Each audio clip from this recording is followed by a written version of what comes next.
In this video, I'll show you how to change link color in WordPress. Let's get started. In order to make this possible, I have in here this page right here. And as you can see, this link for facebook.com has a pink color.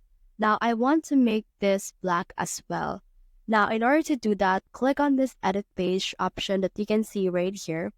And then once you have done that, it will open the block editor of WordPress itself.